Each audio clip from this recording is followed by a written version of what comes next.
I can't make this shit up.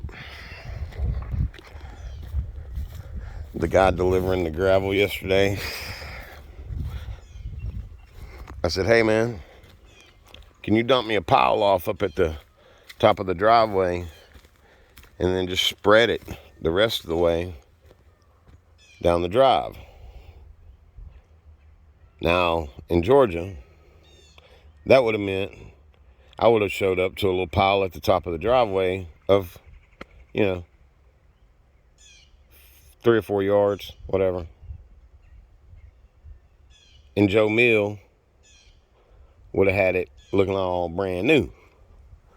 Well, this is what I got here too. It's like 1.5 2 foot deep all in there. You got a couple little piles right there.